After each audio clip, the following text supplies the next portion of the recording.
Hello दोस्तों, कैसे हो आप सभी? आई होप बहुत अच्छे होंगे, बहुत ही शानदार आपकी पढ़ाई चल रही होगी। तो स्वागत है आपका इस वीडियो में जिसमें हम लोग अंतिम प्रहार में निबंध करने वाले हैं। हिंदी के निबंध जो आपको 10 नंबर देंगे। कितने मार्क्स देंगे? 10 मार्क्स। ठीक है, केवल 10 मिनट में करेंगे, आपको 8 से 10 नंबर पक्का मिल जाएंगे। कैसे आप लिखोगे, क्या रहना चाहिए आपका तरीका, वर्ड सिलेक्शन कैसा होना चाहिए, इस सारी बातों के बारे में चर्चा करेंगे। तो फटाफट से आ जाइए और अपने दोस्तों के साथ शेयर कर दीजिए फटाफट से एकदम। और चैनल पर नए हैं तो चैनल को सब्सक्राइब जरूर कर लीजिएगा। आपको सारे वैल्यूएबल कंटेंट जो आपको मार्क्स को बूस्ट करने में आपकी सहायता करेंगे और बोर्ड एग्जाम के दिन तक आपके साथ रहेंगे और आपको सारी न्यूज़ जो आपके बोर्ड एग्जाम से रिलेटेड है वो देते रहेंगे। और हाँ बच्चों, एक इम्पोर्टेंट बात कि आपका एडमिट कार्ड अपलोड हो चुका है, तो आप लिंक डिस्क्रिप्शन में दिया गया है, तो वहाँ से जाकर अपना डाउनलोड करके देख सकते हैं कि अपना आपका सेंटर कहाँ पड़ा है। ठीक है, और आपका प्रैक्टिकल एग्ज़ाम 21 से 23 तारीख के बीच में होगा। सो बी रेडी बाबू। बहुत ही कम कम क्या टाइम नहीं रह गया है, अब जितना पढ़ना है बाबू। नींद चैन को त्यागो तुम, पढ़ने के पीछे भागो तुम, अब कुछ नहीं रह गया है बाकी, जो करना है वो करो तुम। ठीक है, कोई कुछ नहीं सिखाने वाला, जितना पढ़े हो। हाँ, एक्स्ट्रा नहीं पढ़ना है, जितना पढ़े हो उसको अब याद कर लो, दिमाग में छप जाना चाहिए उसका पोस्टर एकदम। ठीक है, और देखो जैसे ये लड़की हंस रही है वैसे ही तुम्हारे भी मुंह पर मुस्कान होनी चाहिए। ठीक है, ये वीडियो देखने के बाद महंगाई पर निबंध करेंगे। कैसे लिखना है, क्या करना है, सारा प्रोसेस बताऊंगा। तो आ जाइए, जो 2025 में एग्जाम देने वाले हैं वो वीडियो में मत करना, अंतिम प्रहार का एक वीडियो। ठीक है, चलिए भाई, तो स्टार्ट करते हैं अपन। ये यहाँ से स्टार्ट होता है। सारे लोग वीडियो को शेयर जरूर कर देना, ठीक ना, और कमेंट में बात दो कि हाँ सर पूरे जोश के साथ भरे हुए हैं, कोई दिक्कत नहीं है, आप पढ़ाइए एकदम, बताते जाइए, आप हम फॉलो करेंगे आपको। ठीक है, तो इसी जोश के साथ स्टार्ट करते हैं। बढ़ती महंगाई हेडिंग है आपका। ठीक है, देखो आपको जब क्वेश्चन पेपर मिलेगा उसमें दिया रहेगा 5 निबंध या 4 निबंध मिलेंगे आपको, जिसमें सबके बारे में ऐसे ही लिखा है। जैसे कि बढ़ती महंगाई हेडिंग दे देगा, उसमें 4 पॉइंट देगा। महंगाई की मार, निरंतर बढ़ती महंगाई, सरकार के दावे, आम लोगों पर प्रभाव, उपसंहार, ऐसे ऐसे करके 5 टॉपिक दे दिया। अब वो क्या बोलता है कि इन सबके हेडिंग डालकर, जैसे यहाँ पर हेडिंग डाला है हमने, यहाँ पर हेडिंग डाला है, वैसे हेडिंग डालकर आपको लिखना है। ठीक है भाई, बात समझ में आ गई। लेकिन यहाँ पर सावधानी क्या बरतनी है। देखो, आप जैसे हमने आपको बताया बढ़ती महंगाई, यदि आप इसको याद कर लेते हैं, आपको चीज़ें समझ में आ जाती हैं, तब तो ठीक है, तब तो जैसे टॉपिक है वैसे लिख लो, कोई दिक्कत नहीं है। टोटल 8 से 9 मार्क्स मिलेंगे बाबू। देखो 10 में 10 बाबू रेयर केस में मार्क्स मिलते हैं। ठीक है ना, ये हार्श रियलिटी है, 10 में 10 मार्क्स किसी को नहीं मिलते। बहुत बेस्ट होगा तो 8 या मैक्सिमम 9, और एवरेज लिखोगे तो 6 या 7 नंबर मिल जाएंगे। ठीक है, तो हम बताना क्या चाहते थे आपको कि जब आपको अच्छे से पता हो, हर टॉपिक को आप एक्सप्लेन कर सकते हो, उसके बारे में इतना लिख सकते हो 4 लाइन, तब तो टॉपिक वाइज लिखो। वरना आपको करना क्या है कि यहाँ से स्टार्ट करना है। ठीक है, और फिर ये हेडिंग नहीं डालना, ये सारा करके यहाँ तक लिखना है, फिर पैराग्राफ चेंज कर ये कर देना। ठीक है, फिर चेंज करके फिर आगे ऐसे ही बढ़ते चलेंगे, जाएंगे ये लिखेंगे, फिर आगे बढ़ेंगे ये लिखेंगे। ठीक है, आपको बस पैराग्राफ चेंज करना है, ना कि हेडिंग डालना है। यदि आपको नहीं आ रहा हो तो अगर आप वैसे भी लिखते हैं तो 6 से 7 मार्क्स मिल जाएंगे। It is not bad. ठीक है, इट इज़ नॉट बैड, ये ख़राब नहीं है, ये इतना मार्क्स सही है, कोई दिक्कत नहीं है। और आपको सारी चीज़ें आती हैं तो फिर अपनी तो बल्ले बल्ले, आपको कोई दिक्कत नहीं होनी चाहिए। ध्यान से सुनिएगा, मैं बताते जा रहा हूँ। आपको वर्ड पता होने चाहिए, आप किसी भी चीज़ के बारे में लिख रहे हो, सुन रहे हो, पढ़ रहे हो, उसको वर्ड पता रहेगा तभी आप उसको लिख पाओगे, अदरवाइज उसको नहीं लिख पाओगे। और सबसे ज़्यादा जो खेल होता है हिंदी में, वर्ड का ही होता है, तो वर्ड सिलेक्शन एकदम बेस्ट होनी चाहिए। ठीक है, चलिए स्टार्ट करते हैं। विचार बिंदु, 5 बिंदु दिए हुए, सब बिंदु के बारे में हमको पता है, तो हम सब बिंदु के बारे में लिखेंगे। ठीक है, पहला आता है महंगाई की मार। पहला दिया महंगाई की मार। महंगाई की मार में लिखेंगे, अब जो हेडिंग डाले हो उसके अनुसार समझना चाहिए कि महंगाई बढ़ रही है। ठीक है, महंगाई की मार, बहुत ज़्यादा हम पर प्रेशर आ रहा है। ठीक है, तो अब ये इतना सोचोगे तब उसके बाद लिखना स्टार्ट करो। क्या लिखोगे, तो पिछले 2 दशकों से महंगाई द्रौपदी के चीर की तरह निरंतर बढ़ती जा रही है।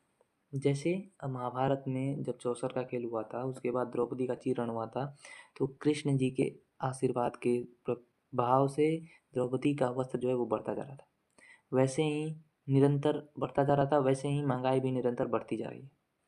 विभिन्न वस्तुओं के मूल्य में अप्रत्याशित वृद्धि को देखकर आश्चर्य होता है। मतलब हम इमेजिन नहीं करते हैं, उससे ज़्यादा वृद्धि हो जाती है।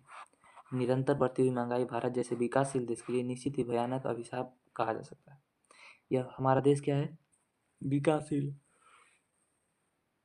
ठीक है, और विकासशील देश के लिए भयानक अभिशाप ये कहा जा सकता है महंगाई।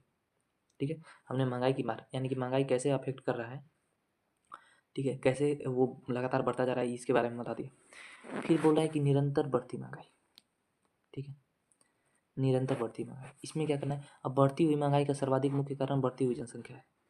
निरंतर महंगाई क्यों बढ़ रही है, तो इसका कारण क्या है, तो बढ़ती हुई जनसंख्या।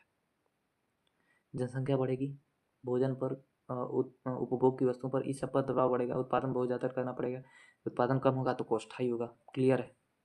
तो पिछले 50 वर्षों में हमारे देश की जनसंख्या लगभग तिगुनी हो गई है। सोचो 50 साल में 3 टाइम हो गया है जनसंख्या, और उत्पादन वहीं का वहीं अटका हुआ है, तो कहाँ से महंगा तो होगी ही वस्तुएं, ठीक है।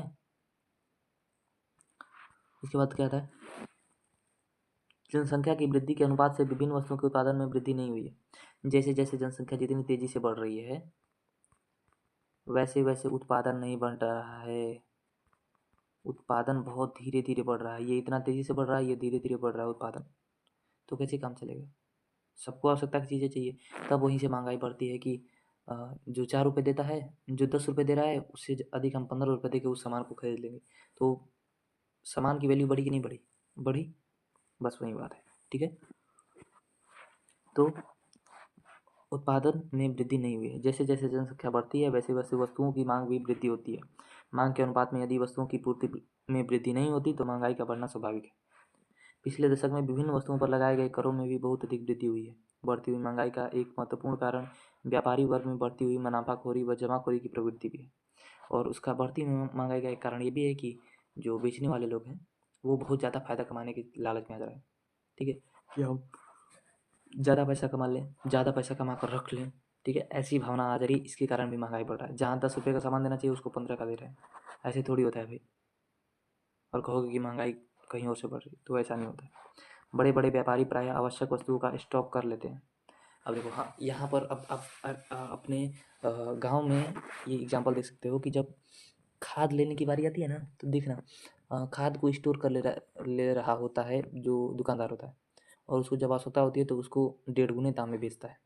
घर में ही देख सकते हो, जब बाजार में जब गेहूं में खाद छींटने की बारी आती है धान में, तो उस वक्त वो महंगा हो जाता है, वो जो खाद होता है उर्वरक महंगा हो जाता है, ठीक है। इस प्रकार के वस्तुओं को वे मन माने भाव से बेचते हैं। वही बात कि अपना मन से हम इतना रेट लगा दें, नहीं ले जाएगी तो ले जा, नहीं तो मत ले जा, रखल रखल खराब नहीं हुई, ठीक ना। गेहूँ, घी, चावल, चीनी जैसी आवश्यक वस्तुएं महंगे मूल्य पर भी खरीदने के लिए लोग विवश होना पड़ता है। अब क्या करेंगे भाई, हमारी फसल बर्बाद हो रही है, उत्पादन होगा ही नहीं, तो खाद तो लेना पड़ेगा, भले 100 रुपया महंगा हो, 200 रुपया महंगा हो, लेना तो पड़ेगा। वर्तमान युग में नेताओं को चुनाव में अत्यधिक धन राशि व्यय करनी पड़ती है, और ये भी रीजन है कि नेता भाई पैसा लगाएगा तो वो शोषण करेगा पक्का। चुनाव में खर्चा किया गया अधिकांश धन व्यापारी वर्ग से चंदे के रूप में आता है, ठीक है, और व्यापारी ही चंदा देते हैं। जैसे कि आप अभी इलेक्टोरल बॉन्ड के बारे में सुने होंगे, तो पार्टियों को चंदा मिलता है, तभी पार्टियां अपना प्रचार करती हैं, ठीक है। कंपनीज देती हैं, जिस कंपनी को जिस पार्टी से फायदा रहेगा उसे वो चंदा देगा कि आप इतना पैसा ले लीजिए हमारी ओर से, ऐसे ही, उसका कोई बॉन्ड नहीं होता है, ऐसे ही, ठीक है। इसके पश्चात व्यापारियों के मूल्य बढ़ा देते हैं, क्योंकि व्यापारी से अगर पैसा लिया जाएगा तो व्यापारी भी कमाएंगे तभी ना देंगे, हम कहाँ से देंगे पैसा, तो मूल्य बढ़ा देते हैं। इस प्रकार नेताओं और व्यापारियों की मिली भगत से महंगाई निरंतर बढ़ती चली जाती है, और इन दोनों के योगदान से महंगाई धीरे धीरे धीरे धीरे बढ़ती चली जाती है। हमारे देश में बढ़ता हुआ भ्रष्टाचार भी मूल्य वृद्धि का एक मुख्य कारण है। प्राकृतिक आपदाएं भी मूल्य वृद्धि में एक सीमा तक सहायक है। हमारे देश में कभी सुखाड़ पड़ जाता है तो कभी विभिन्न नदियों में बाढ़ आ जाती है। प्रतिवर्ष हजारों व्यक्ति बाढ़ से की चपेट में आकर मृत्यु को प्राप्त हो जाते हैं, तथा लाखों हेक्टेयर भूमि पर लहलहाती फसलें पानी में डूब जाती हैं। ये सारा कारण है भाई, बाढ़ आ जाएगा तो भी क्षति होगी, अब फसल खराब हो गई तो फसल का दाम बढ़ जाएगा, सूखा पड़ गया, फसल ही नहीं हुई तो भी दाम बढ़ जाएगा, ठीक है। बाढ़ आता है तो कितने लोग मर जाते हैं, और फसलें पानी में डूब जाती हैं तो उत्पादन कम होगा तो फिर दाम बढ़ेगा। क्लियर है। देखते हो जब फसल बर्बाद होती है, जब टमाटर के दिनों में बारिश हो जाती है तो टमाटर कितना महंगा हो जाता है, 100 रुपया, 120 रुपये, 140 रुपया किलो टमाटर मिलता है ना। ये रियल घटना है, आपके साथ हुआ है, आपने खरीदा है तो एकदम स्पैम कर दीजिए कि हाँ सर हमने खरीदा है और ये बात सही है। ठीक है, ये था निरंतर हमारी महंगाई क्यों बढ़ रही है। फिर उसके बाद आता है सरकार के दावे। सरकार ने क्या दावा किया था महंगाई के प्रति? सरकार ने क्या बोला था कि हम क्या करेंगे, महंगाई घटाएंगे कि बढ़ाएंगे? तो ऑब्वियस सी बात है भाई, सरकार क्या बोलेगी कि हम महंगाई को घटा देंगे, लेकिन ऐसा नहीं होता है। समय के साथ महंगाई बढ़ती ही जाएगी, वो घटने के नाम नहीं लेगी। महंगाई का मतलब इन्फ्लेशन रेट घट सकता है, लेकिन वस्तु का दाम तो बढ़ता ही रहेगा, वस्तु का दाम नहीं घटेगा। ठीक है, तो सरकार के दावे क्या है ये देखते हैं। महंगाई पर नियंत्रण पाने के लिए सरकार को कठोर कदम उठाना चाहिए। जनता को भी सादगीपूर्ण जीवन शैली में निष्ठा रखनी चाहिए। जनता भी कुछ साधारण होना चाहिए जनता को। इसके अतिरिक्त आवश्यक पदार्थों के उत्पादन में पर्याप्त वृद्धि होनी चाहिए। जो पदार्थ आवश्यक है, जो वस्तुएं जरूरी हैं, उनका उत्पादन बढ़ाओ जिससे दाम कम हो। चुनाव वगैरह के नाम पर पैसों का अपव्यय न हो, या ध्यान देना आवश्यक होगा। और ये भी हो कि चुनाव में ज़्यादा पैसे खर्च ना हो। ठीक है, ये भी ध्यान में रखना चाहिए। अगला है आम लोगों पर क्या प्रभाव पड़ता है। ये चौथा वाला आई थिंक है कि महंगाई से जो जनता है उस पर क्या प्रभाव पड़ता है। तो भाई सबसे ज़्यादा परेशान तो जनता को ही होना है भाई। निम्न वर्ग तथा मध्यम वर्ग के लोगों के साथ उच्च वर्ग के लोग भी महंगाई से त्रस्त हो उठे। महंगाई का सबसे अधिक प्रभाव निम्न मध्यम वर्ग पर हुआ है। इस वर्ग के लोग अपना सामाजिक स्तर भी बनाए रखना चाहते हैं तथा स्वयं को चक्रव्यूह में भी फंसा हुआ अनुभव करते हैं। अब देखो ये जो मध्यम वर्ग वाले होते हैं ना, मतलब जो बीच बिचवा होते हैं ना, वो सबसे बर्बाद होते हैं, सबसे डाउन होते हैं, उनका कोई मतलब अस्तित्व ही नहीं होता है, वैसा लगता है। ठीक है, वो सोचते हैं कि हमारी इज्जत भी बचे रहे। अरे इज्जत का खाक कमाओगे, हाँ? जब खाए बिना मर जाओगे तो इज्जत माने क्या, कुछ नहीं। ठीक है, तो इज्जत भी बचाएंगे, स्वाभिमान भी रहना चाहिए। और लगे कि अरे यार ओहो कैसे पैसा आएगा, कैसे पैसा कमाएं, कैसे ये वस्तु हमको मिले। ठीक है, निम्न मध्यम वर्ग वाले लोग, अधिकांश वेतनभोगी कर्मचारी इस कमरतोड़ महंगाई के समक्ष घुटने टेक बैठे हैं। महंगाई के विकराल दानों ने आज संपूर्ण भारतीय समाज को आतंकित कर दिया है। भारत में 90% लोग महंगाई के दुष्चक्र में फंसे हुए हैं। 90% जनसंख्या त्रस्त है महंगाई से। केवल 10% लोग हैं, वो भी एकदम धनी जो है ना, वे सब बचे हुए हैं। धनी लोग जो हैं वो बचे हुए हैं, मतलब उनको क्या फर्क पड़ने वाला है। महंगाई बढ़ेगा, सब शेयर वेयर कर दें, कंपनीज में पैसा लगाए हैं, उनको तो पैसा मिलेगा ही मिलेगा। ठीक है, तो निम्न मध्यम वर्ग की परेशान है महंगाई से। नेक्स्ट ये है लास्ट उपसंहार। और उपसंहार में आपको एंड करना होता है कि इसका निचोड़ क्या निकला। देश के नेता बार बार आश्वासन देते हैं कि महंगाई को रोकने के लिए कारगर उपाय किए जा रहे हैं, परंतु नेताओं के आश्वासन पूर्णतः असफल सिद्ध हो रहे हैं।